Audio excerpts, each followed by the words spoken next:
Good morning, students.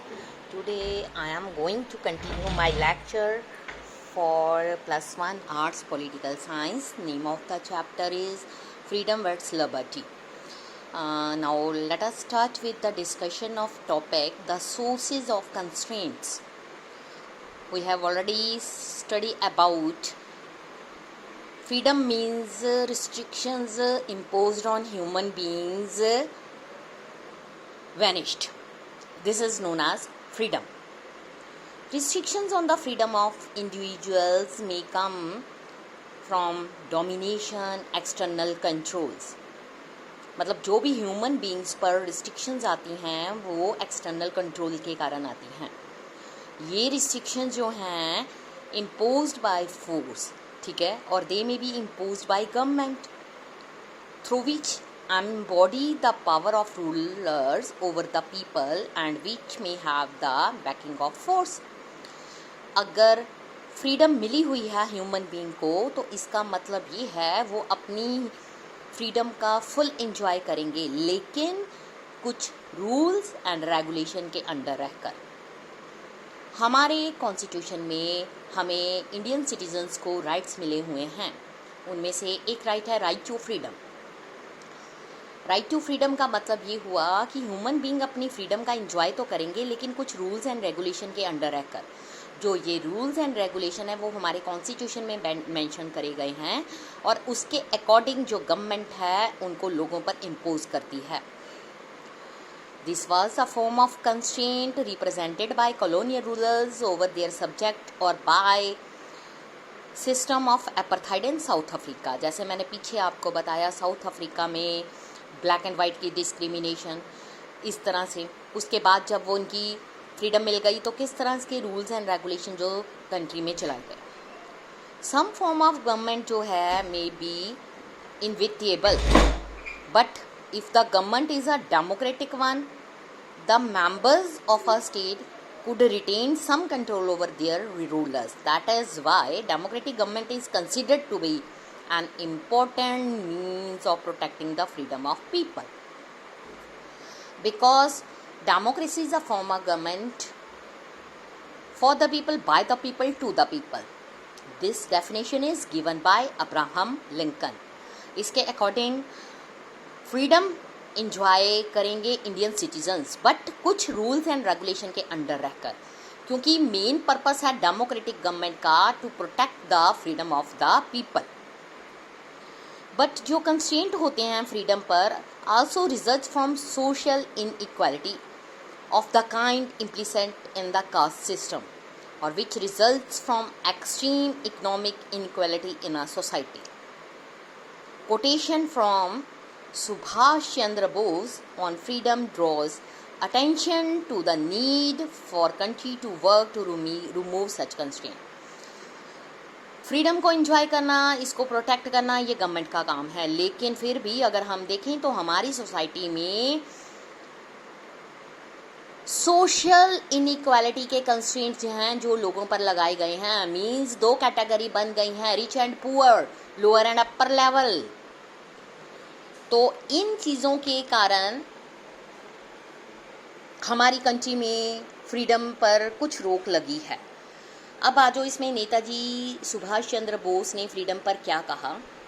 If we are to bring about a revolution of ideas we have first to hold up before us an ideal which will galvanize our whole life.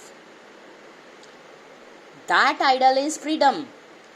ठीक है, freedom a word which has varied connotations and even in our country the conceptions of freedom has undergone a process of evolution.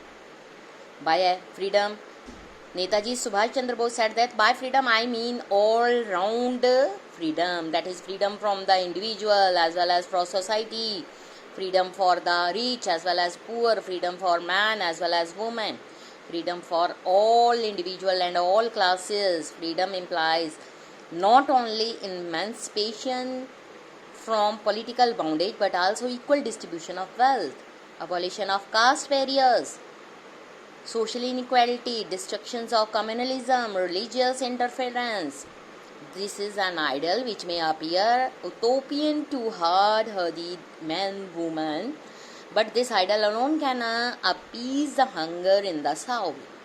ये थे नेताजी सुभाष चंद्र बोस के कुछ words थे जिसमें ये बताया गया कि जो फ्रीडम है ऑलराउंड डेवलपमेंट के लिए बहुत ज़रूरी है। फ्रीडम का मतलब है मैन, वुमेन, रिच, पुअर, सब में फ्रीडम होना, इवन यहाँ तक कि डिफरेंट कैटेगरीज़ में फ्रीडम होना, किसी तरह की किसी के साथ कोई एक्सप्लॉयटेशन ना होना। लेकिन कहते हैं कि हमें कुछ कंस्ट्रेंट्स की ज़रूरत होती है फ्रीडम पर। Why do we need constraints? हम उस वर्ल्ड में नहीं रहते where there are no constraint, ठीक है। We need some constraints or else society would descend into choice. Differences may exist between people regarding their ideas and opinions. They may have conflicting ambitions. They may compete to control scarce resources. There are numerous reasons why disagreements may develop in a society which may express themselves through open conflict. कहते हैं कि हम जिस society में रहते हैं वहाँ पर लोगों के अपने अपने एम्बिशंस होते हैं, अपने थॉट होते हैं, अपने आइडियाज़ होते हैं।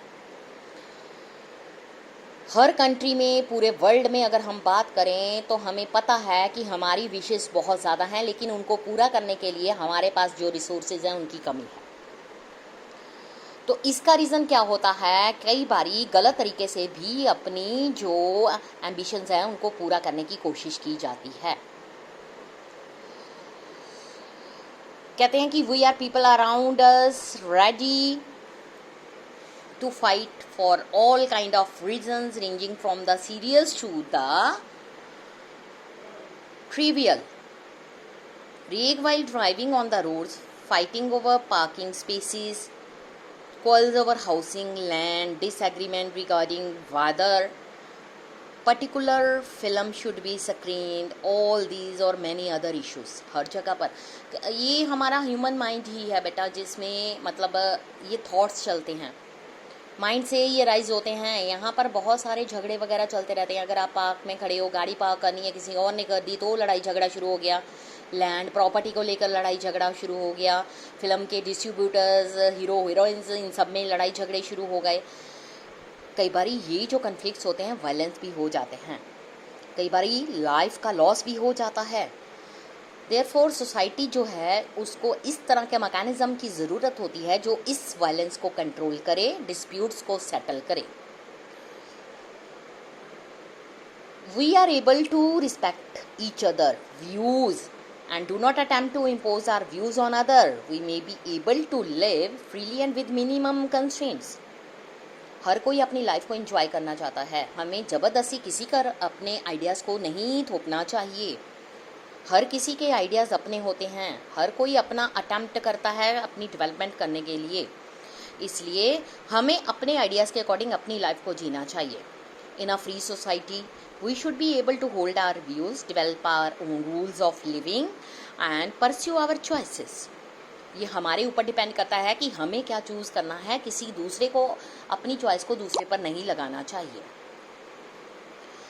लेकिन creation of such society to require some constraints. ये तभी पॉसिबल हो सकता है अगर कुछ कंस्ट्रेंट्स होंगे। At the very least, it required that we be willing to respect differences of views, opinions, belief. Her religion का व्यूज़, हर पर्सन की व्यूज़, बिलीव्स का रिस्पेक्ट करना ये हमारा मेन काम है। समटाइम हम ये भी सोचते हैं कि कई बार ऐसा होता है कि strong commitment to our self, हम अपने आप पर, अपनी बिलीव्स पर स्ट्रॉन्ग कमिटमेंट करते हैं। कई बार हम उनको अपोज करते हैं जो हमारे से डिफरेंस होते हैं। इसलिए हमें अपने व्यूज़ को देखना चाहिए, हमें अपनी लाइफ को जीतना चाहिए, हमें दूसरों के साथ इंटरफेरेंस नहीं करनी चाहिए। इसलिए हमें कुछ सर्कमस्टांसेस की ज़रूरत होती है, लीगल और पॉलिटिकल रिस्ट्रेंट्स की ज़रूरत होती है जो ये इंश्योर करते हैं कि जो डिफरेंसेस हैं उनके ऊपर डिस्कशन की जाएगी, डिबेट की जाएगी। वन ग्रुप दूसरे के साथ ये चीज़ों को चेक करेगा, व्यूज़ करेगा, लेकिन फोर्स नहीं करेगा। Worse still, we may be confronted with attempts to bully, harasses us so that we conform to other wishes. If so, we may want strong support from law to ensure that we freedom is protected. इसलिए हम ये नहीं चाहते कि कोई ज़बरदस्ती हमारे ऊपर अपने व्यूज़ थोपे. हर किसी को अपना इंजॉय करने का पूरा हक होता है. अब इम्पोर्टेंट क्वेश्चन ये अराइज होता है कि however is to identify which constraint और freedom are necessary, justifiable and which are not. What sort of authority external to the individual may justifiably say that when be done and what cannot. Further, there are areas of our life and actions that should be left free from of all external constraints. ये questions हैं, इनके answer हम अपने lecture में पढ़ेंगे, क्योंकि इन questions में ये पूछा गया है कि ये हमारे लिए कैसे पॉसिबल हो सकता है कि हम अपनी फ्रीडम का पूरा एंजॉय करें और जो कंस्ट्रेंट्स हमारे ऊपर लग रहे हैं उनको कैसे ख़त्म किया जाए. इन कंस्ट्रेंट्स को ख़त्म करने के लिए ज़रूरी है कि हम अपनी फ्रीडम का फुल एंजॉय कर सकें. Thank you students.